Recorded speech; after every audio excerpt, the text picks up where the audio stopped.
नमस्कार महाराज. बऱ्याच शेतकऱ्यांनी सगळ्यांनीच ही ग्रेड वापरली असेल. ज्यांचे ठिबक आहेत असा एक शेतकरी सुटला नसेल ज्यांनी ही ग्रेड वापरली नसेल. 1261 ज्यांना ह्या ग्रेड बद्दल माहिती असेल त्यांनी काही बघू नका, पण ज्यांना खरंच माहिती नसेल किंवा नुसतं दुकानदाराच्या सांगण्यावरनं वापरली आहे तर थोडंसं या ग्रेड बद्दल माहिती करून घ्या. नंतर तुम्हाला कोणालाच विचारायची गरज नाही, किसी को पूछने की गरज नहीं महाराज.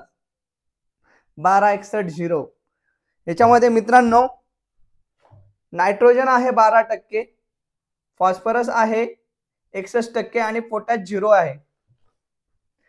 तर लक्षात घेण्यासारखी गोष्ट आहे अशी की याचा काम कधी आहे, याचा वापर कधी करायचा, याची वापरण्याची योग्य पद्धत, योग्य वेळ कधी. तर मित्रांनो मी दोन पिकं इकडे घेतो, एक व्हेजिटेबल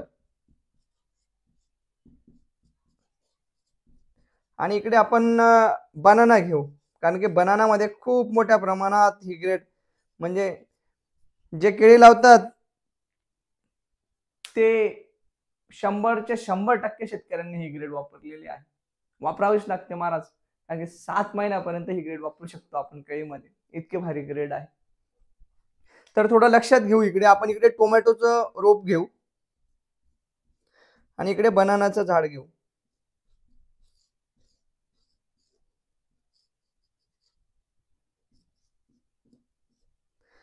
तर महाराज टोमॅटोला सुरुवातीच्या काळापासून तर फ्लावरिंग पर्यंत ही ग्रेड आपण वापरू शकतो ड्रिपने.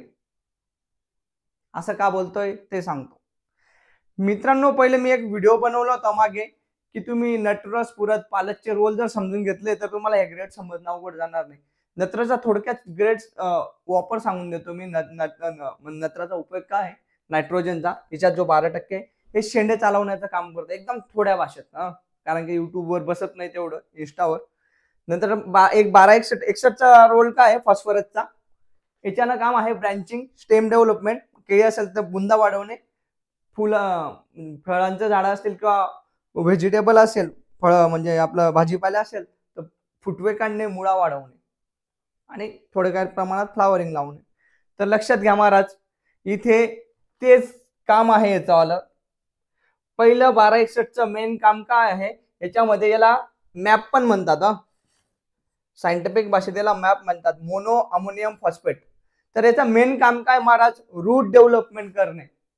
मग आपल्याला सुरुवातीच्याच काळात मुळा वाढवायची जास्त गरज असते, तर मग तुम्ही केळीमध्ये बी आणि व्हेजिटेबल मध्ये बी ही ग्रेड वापरू शकतात. रूट डेव्हलपमेंटचं मेन काम कोणाचं आहे, फॉस्फरसचा आहे. याच्यात फॉस्फरस किती टक्के महाराज, डॉमिनंट आहे फॉस्फरस. डॉमिनंट म्हणजे सगळ्यात जास्त फॉस्फरस आहे.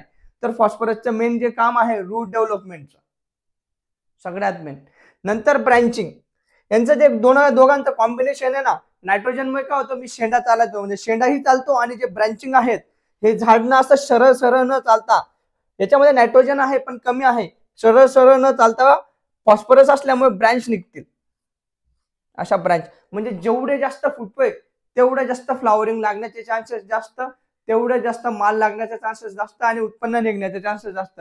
आणि इकडे केळीमध्ये काय होईल, आमचा जो स्टेम असतो, जो बुंदा असतो, जो स्टेम असतो किंवा आम्ही त्याला खांब म्हणतो इकडे आमच्या आयराणी भाषेत, ते वाढवण्याचे काम करतो फॉस्फरस. मेन रोल आहे. वाढवण्याचं काम म्हणजे काय करतं, ते एनर्जी ट्रान्सफर करायचं काम करतं महाराज. म्हणजे शर्करेचं अन्नात रूपांतर करणे, म्हणजे एटीपी म्हणजे असं धरून घ्या महाराज, एटीपी.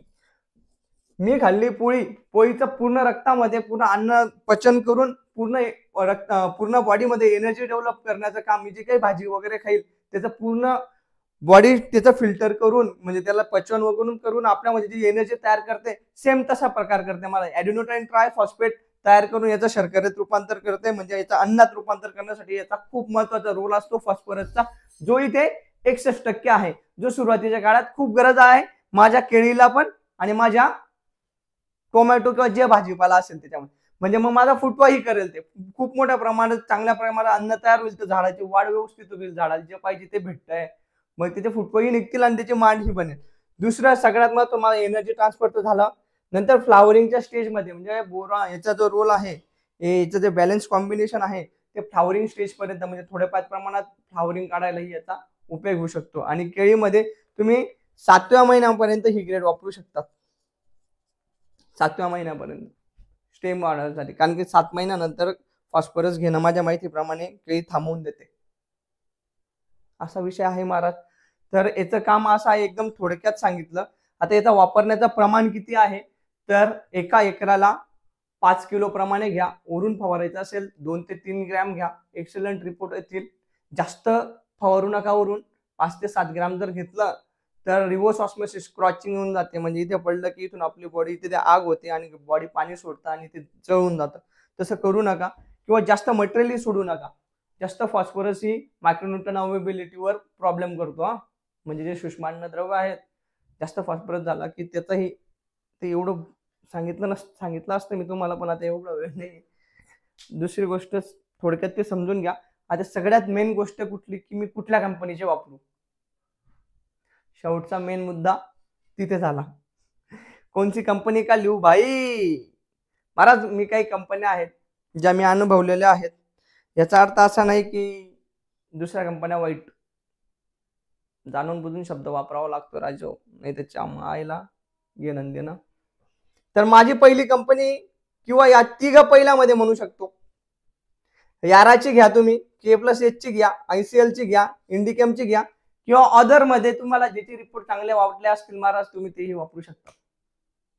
पण मी ज्या या 3-4 कंपन्या सांगितल्या यांना एकदा वापरून बघा तुमच्या आजूबाजूच्या ग्रेडपेक्षा. तर असं आहे महाराज, आजसाठी एवढंच. बोलू आपण दुसऱ्या ग्रेडवर, एक ग्रेडवर बोलू.